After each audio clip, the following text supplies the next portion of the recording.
Saio hau Nafarroako gobernuak diruz lagundu du.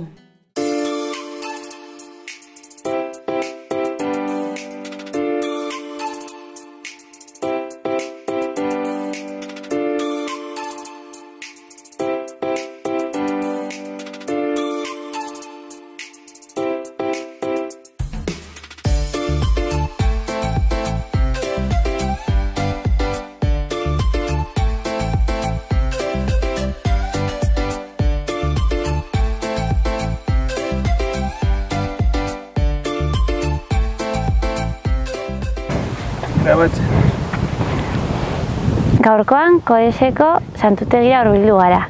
Hemendik Johar mendia igoko dugu. 1418 garaiera duen mendia. Hemendik 6,5 kilometro aterako zaizkigo. Guztira 650 desnivel positibo izanik. Beraz, lehen esan bezala, hemendik santutegitik igoko dugu. 3 kilometro igoera eta beste 3 jaitsira daukagu aurretik. Animo! Johar mendia, Araba eta Nafarro artean dagoen mendia da. 1418 metrorekin Kodesko mendilerroan dagoen punturik altuena da.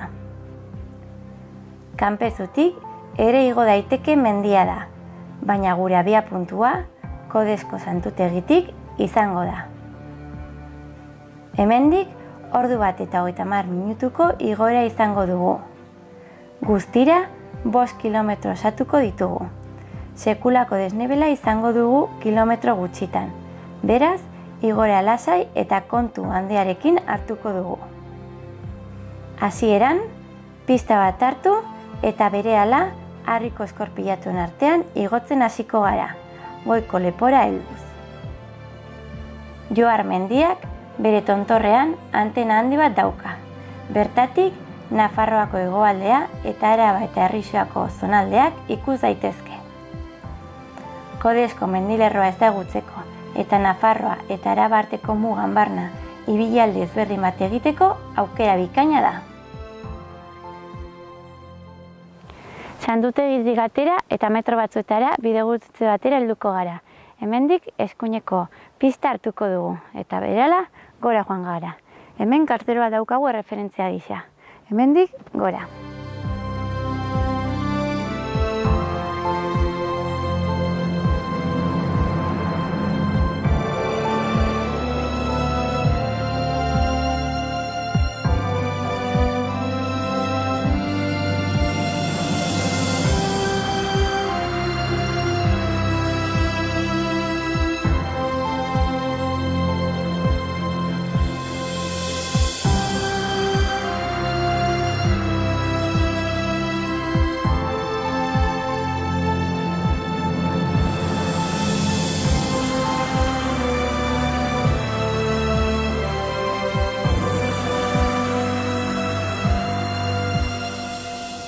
Santutegitik irten, pista hartu eta bidegurutzen noraino helduko gara.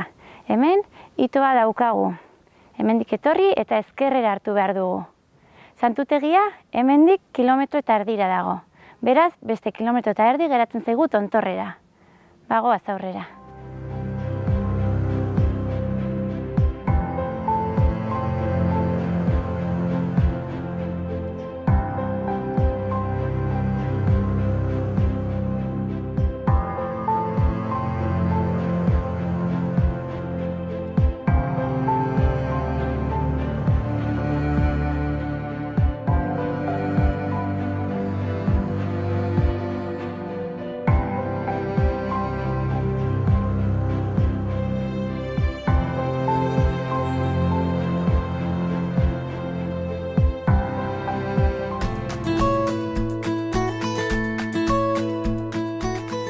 Egunon, gaur Johar mendira hurbildu gara.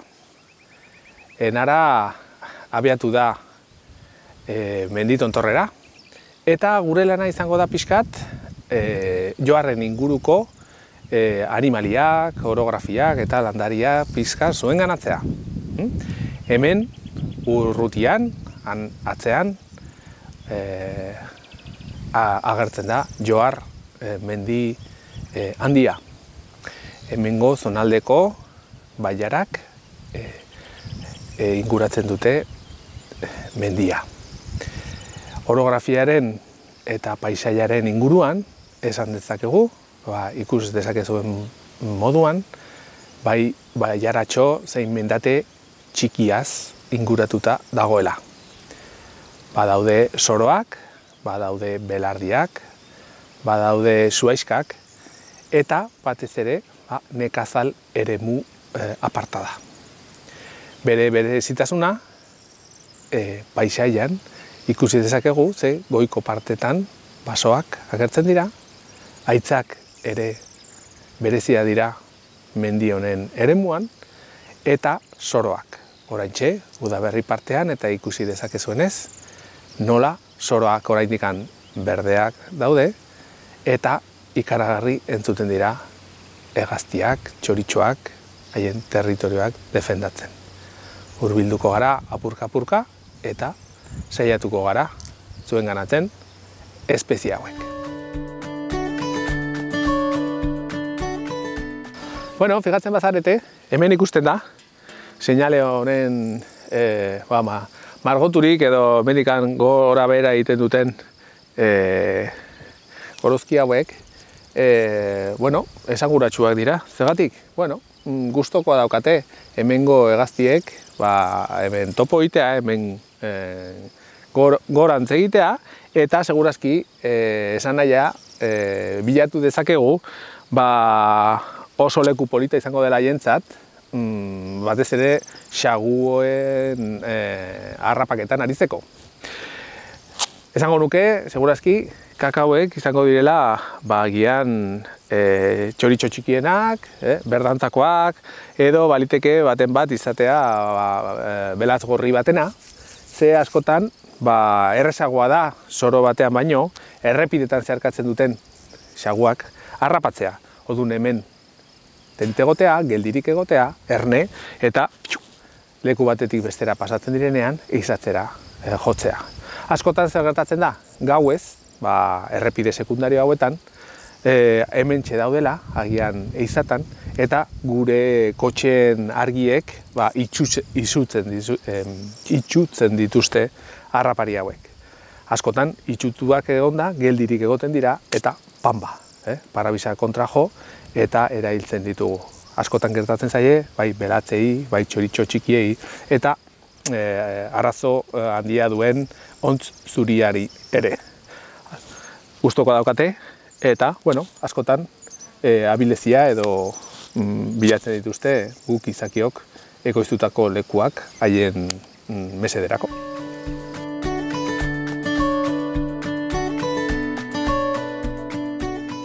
Hemen, Joarreko eta Kodeseko inguruan, aurki ditzakegu paisai mota ezberdin. Hementxe ikusi dezakegu nola lantzen diren soro ezberdinak eta nekazal zati ezberdinak hemen nere eskubian. Ikus dezakegu nola hemengo lurrak, buztinak eta ze kolore gorria dakaten haren konposaketa ferrikoarekin. Atzekaldean ere ikusi dezakegu nola bai belarra, bai zuaitzak landatzen diren, eta hemen zapaldetzen ari garen belarraren beste soro ezberdina. Oso importantea da gure bioaniztasunarako olako aldaketak edukitzea. Dena ez izatea monokultibo edo bakarrik espezie bateko nekazalgunea edo. Horrela, bere iztu dezakegu, bai gaz mineralak, bai haien propietateak, bai landarediaren plagak, eta txandakatzen baditugu kultibo guztiak, mesedegarria da bai guretzat, bai naturarentzat.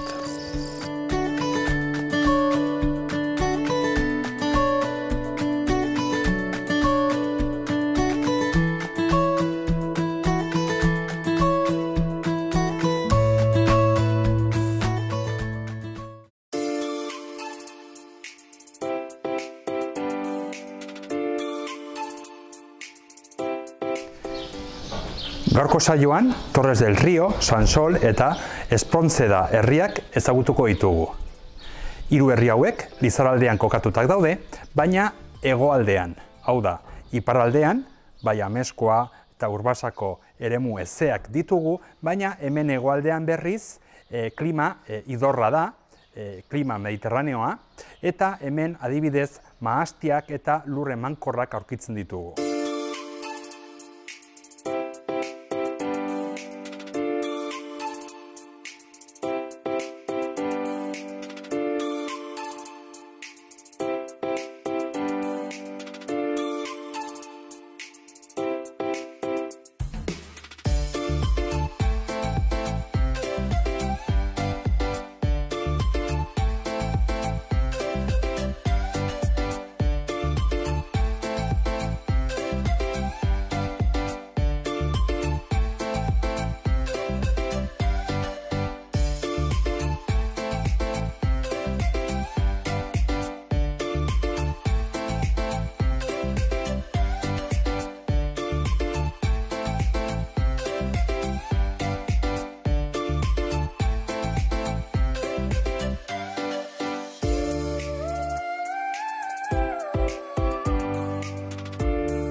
Torres del Rio, 130 bat biztanle dituen Erdi Aroko herrixka eder bat da, hemendik Doneiako bidea pasatzen da, Biana eta Lizarrako hiriburen artean gaude oraintxe bertan. Nere gibelean, Hilobi zainduaren eliz berezia daukagu, hau da, Nafarroan, Nafarroko ondare erromanikoa, izugarri anitza eta ederra da, baina ondare honen artean baitugu bi eliz nahiko bereziak direnak. Alde batetik Eunate eta bestaldetik hemen gibilean daukadan eliz hau. Bi eliz hauek planta oktogonalak dituzte, baita ere bobedak izarra formarekin eta hementxe aurkitzen dugun ataria Eunateko atariarekin harreman handia dauka, ia berdin-berdinak dira.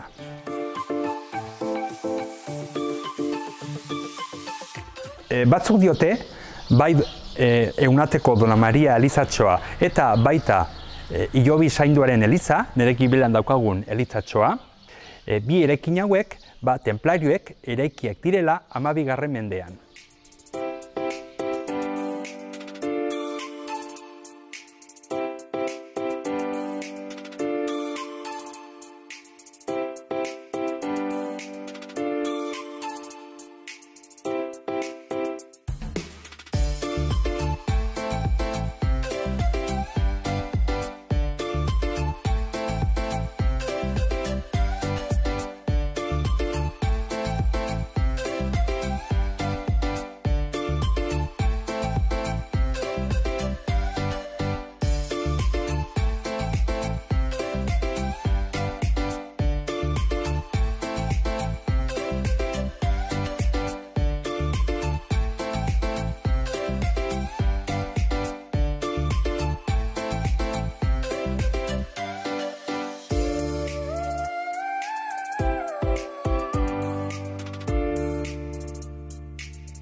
Zoetzeketatik atera eta orain ikusten duzuenez sekulako aldapa gogorra daukagu, gainera harriekin.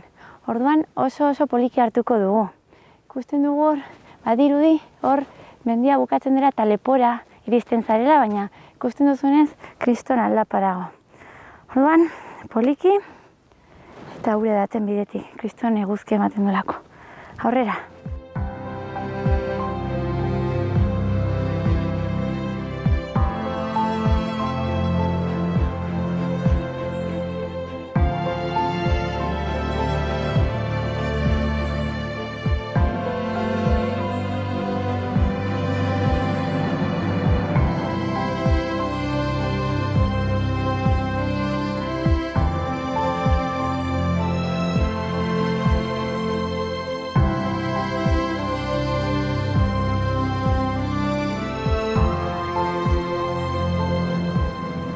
Beno, heldu gara bide gurutze batera.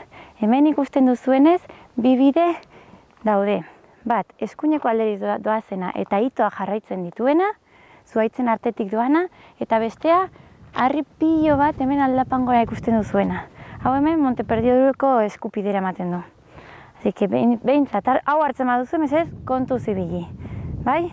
Ze oso arriskutsua da, harrien artean horrela ibiltzea. Batez ere, desnibra handia dagoelako. Gure kasuan, saiatuko gara errezena hartzen, bai? Itoen bitartez, markatuta dagoen bidea. Guazen.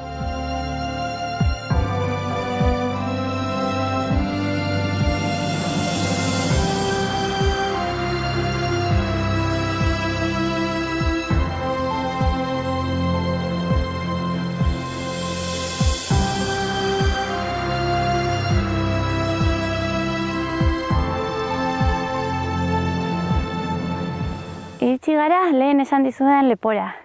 Hemendik, bigarren txanpa tokatzen zaigu. Lehenengoa pasa dugu, aldapa gogorra izan da.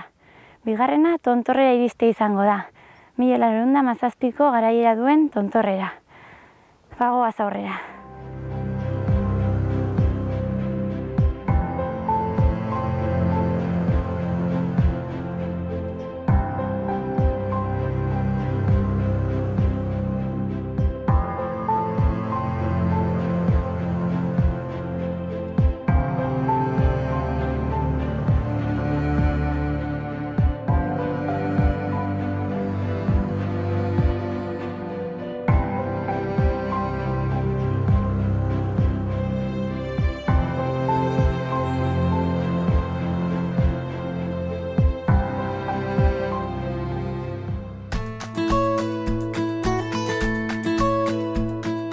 Ibarreko bidean geundela, bapatean, guda edo akzio baten aztarnak ikusi ditugu. Fijatzen bagara hemen, zerbait gertatu da. Uso bat, segurazki haitz uso bat, izatuta izan da ere montan. Lumak kendu diote, zenbait aztarna ikusi ditzakegu. Adibidez, haitz usoa zela ikustea, haren kolore berdeak hemen lepoan daukaten iridizentzia edo burniz kolore urdin eta berdeak ikus ditzakegu. Nork egin du olako sarraskia edo eskua jarriko nuke eta belatz handi batek egin duela segurazki. Zergatik fijatzen bagara, lumak denak elkarri lotuta daude, batzuk ikusten baditugu hemen. Honek moko batek atera egin ditu. Horrela, tentetuz eta luma hauek kenduz. Fijatzen bagara, gari eta harto aleak daude, hauek segurazki usoaren butxean egongo ziren. Beraz, hemen, kendu egin dio, bai lumak, eta bai, zenbait, haragi puska. Hemen lumak kendu dizkio, eta gauden garaian, segurazki, eraman duela haien txituei elikatzeko. Belatz-handiek ere montan bizi dira, gaitzak gustorakoak dituzte, eta gero larre eta zoro irekiak. Batez ere usoak izatzen dituzte, beraz, gure hirietako usoen kontrolatzaile bikainak izaten ohi dira ere. Askotan egiten dutena da, haizean haien behatzerdiarekin erail, bizkarreko kolpe bat eginez, haizean dauden bitartean. Oso abiadura handiko kolpea izaten ohi da, eta gero lurreratzen dira. Hemen garbitu egin du, eta segurazki kabira eramango zuen. Natura da, eta hau da sorteak eman diguna.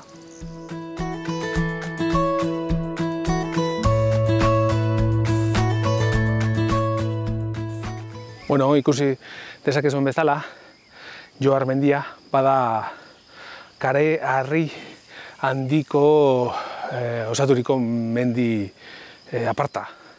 Hementxe materialak ararria honen antzekotasun handia daka, ikusi dezakegu nola ukimenari horako forma borobila dituen, ze kararriaren ezaugarri bat bada urarekin urtu egiten dela purka-purka. Orduan ur hori askotan iragazi egiten da eta bai kubazuloak, bai dolinak eta forma geologiko bitxiak egiten ditu. Haze bitxia den atzean daukagun mendi aparta, Johar alegia.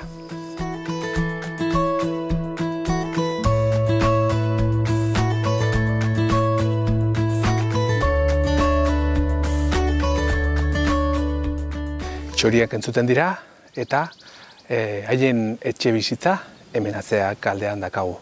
Fijatzen bazarete, hemen baditugu Nafarroako zuhaitz monumental batzuk, aritzak dira eta sekulako tamaina dakate.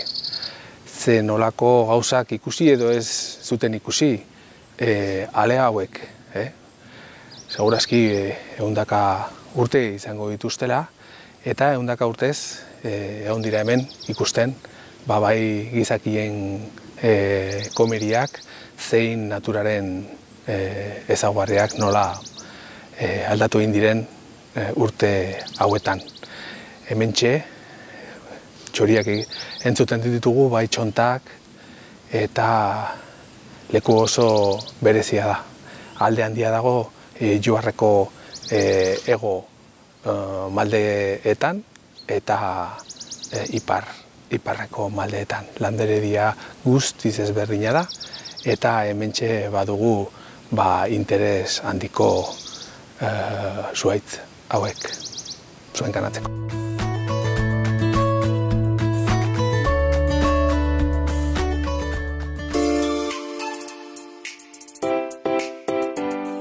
Horentxe bertan, Lizarran gaude, eta hemen dugu Edurne Azkona, Lizarraldeako Patzuergoko langidea, ezta?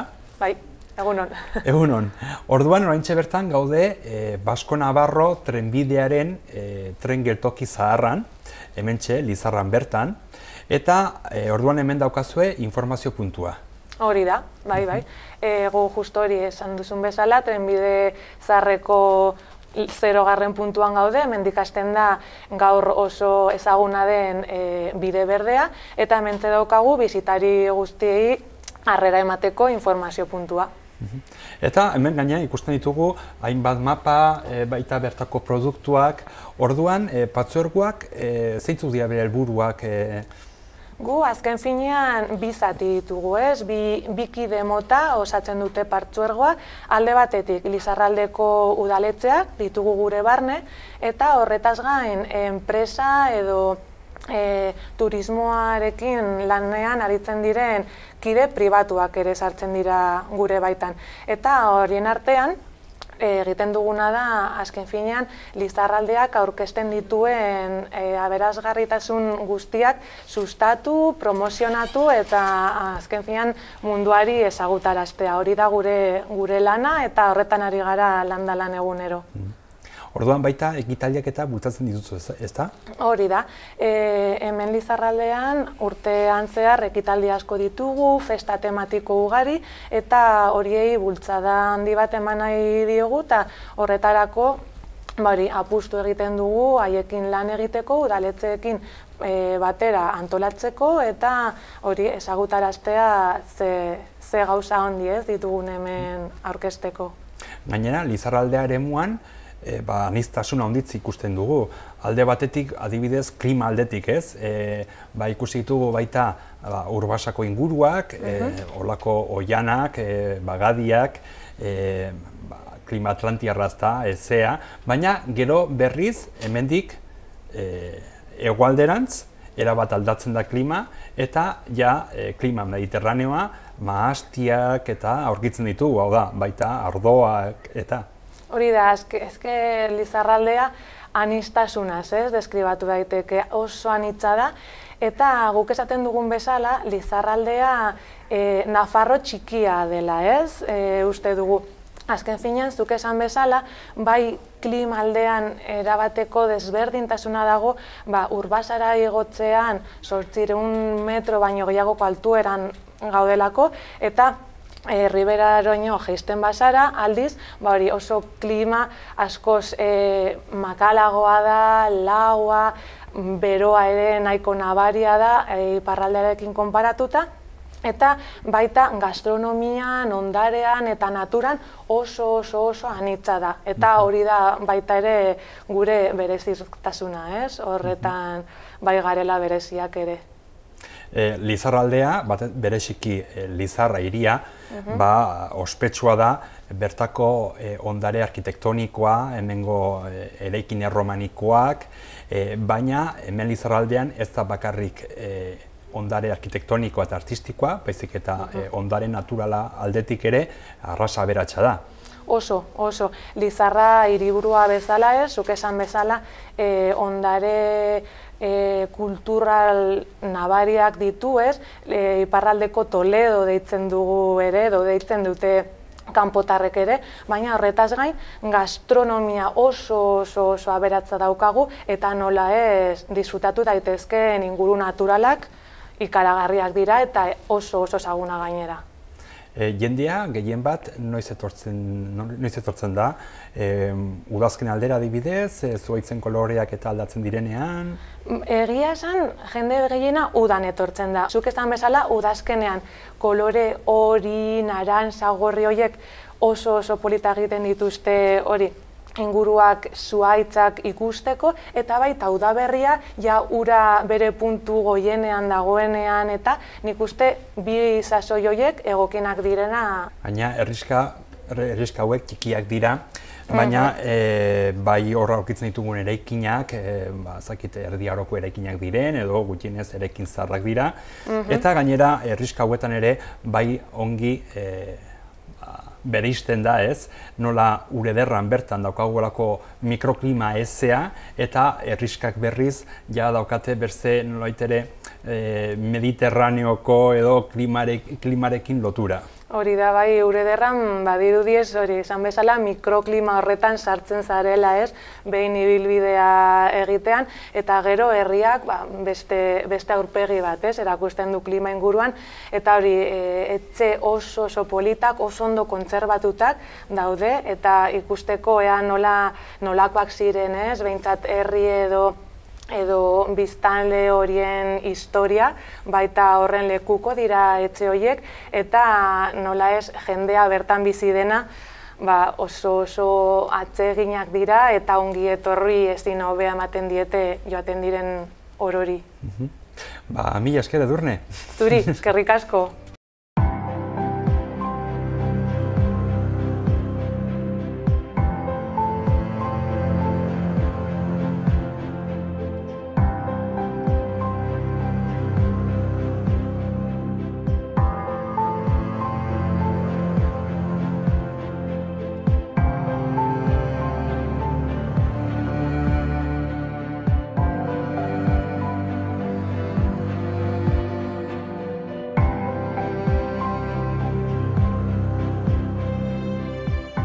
Iritsi gara gure tontorrera, Johar tontorrera, 1417 metro dituena. Gu, Kodeseko Santutetik hasi dugu ibilbidea, eta zehazki tontorreraino 3,5 kilometro atera zaizkigu. Lehen esan bezala, Johar tontorra Nafarroa eta Araba artean dagoen tontorra da, eta hemendik kriston ikuspegiak ditugu. Desnibela 700 metro positibo izan dira, eta ibilbidea pista baten barrena, bidezka hartu eta hortik lepo batera heldu gara. Hortik aurrera, baso txiki batean sartu, ipuineko baso batean, eta hortik tontorrera iritsi gara. Bueltako bidea berdina izango da, hemendik Kodeseko Santutegia. Beraz, antxe ikusi dugu berriz elkar.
Heldu gara gure helmugara, Kodeseko santutegira. Gaur, Johar mendia igo dugu, 1417 metro garaia duen mendia. Kodeseko mendizerran aurkitzen da, eta lehen goian esan dugun moduan, Araba eta Nafarroa artean kokatzen dugu.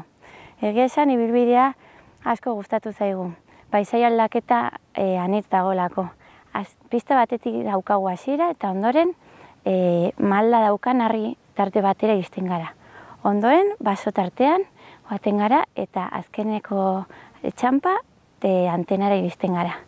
Antxe daukagu edo ditugu hemen Nafarroako eta baita Euskal Herriko mendiak ikusteko aukera. Izan ere pistak ikaragarriak dira goitikan. Besterik gabe, buelta ibilbidea berdina izan da eta gaurko eguraldia eguzkitsua. Beraz, hurrengoan ikusiko dugu elkar.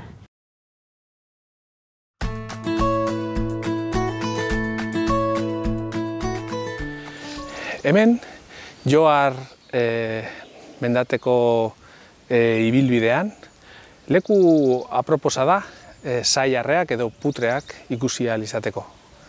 Hortaz, gero eta paretatik hurbile onda, gainetikan pasatuko zaizkigu. Nola jakin dezakegu bertan daudela eta haien kabiak egiten ari direla? Bakarrik haien gorozkiak, haien kakak txuritu egiten dute kararria. Fijatzen bazarete, hurbiltzen zaretenean, oso adierazgarria da kolore hau. Hortxe, prismatiko batzuekin adibidez,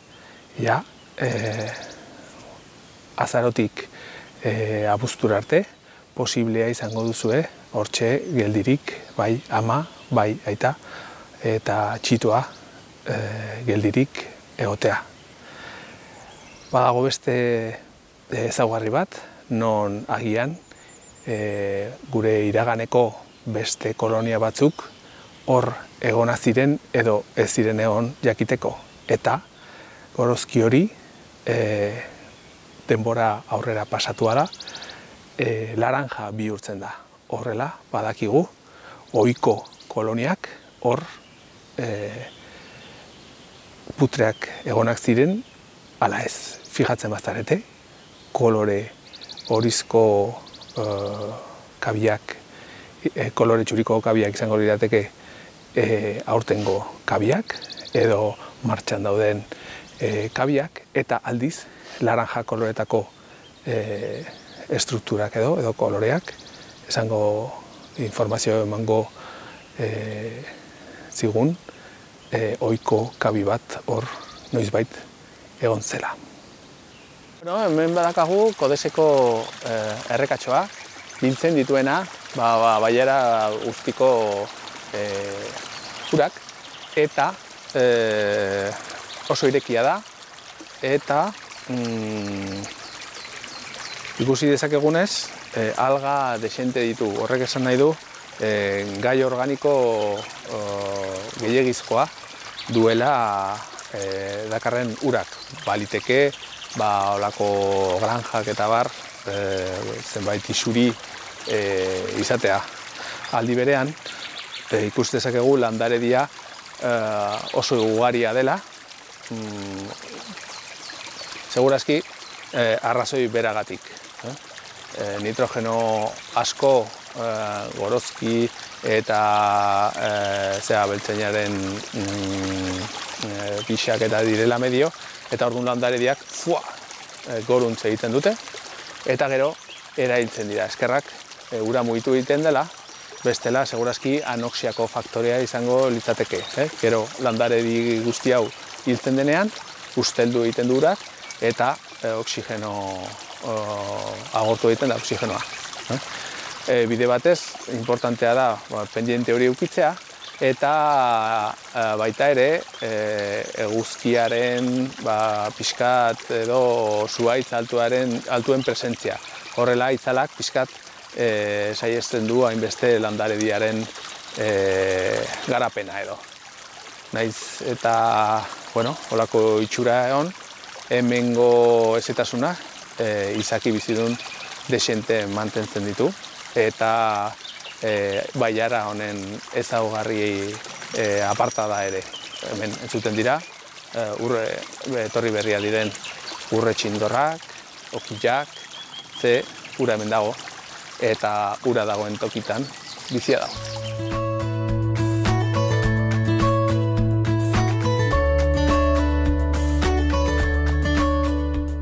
Kodeseko santutegia, ruta honetako abiapuntua eta amaiera ematen duen lekua. Hemen atzean, Johar mendia, bere aitzak eta ikusi dugun bezala, haren paisaia eta fauna eta landarediaren adierazgarri den mendia. Hemen pixkat muga izaten dela, bai Araba, Errioxa eta Nafarroako bitarte. Hurrengo arte eta mila esker!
Torres del Rio herritik oso gertu, Sansol herria daukagu.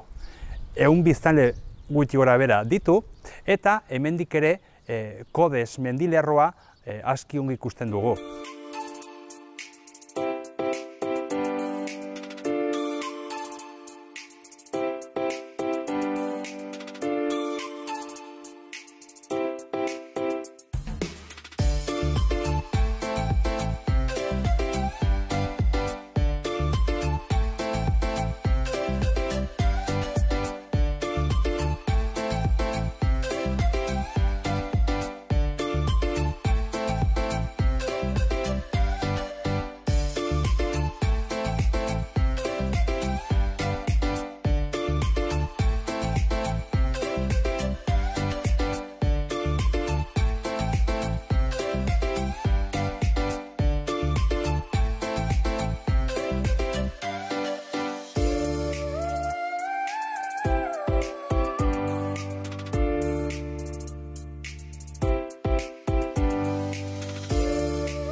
Oraintxe bertan, Espronceda herrian gaude, herriak 101 biztanle ditu, eta mahastiak eta olibondoak izateaz gain, hemen ondoan baita Kodes mendilerroa eta Johar mendia aurkitzen ditugu.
Eta hementxe, Espronceda herrian, Kodez mendilerroa gibilen dakagula eta bukatzen dugu gaurko saioa. Beste bat arte.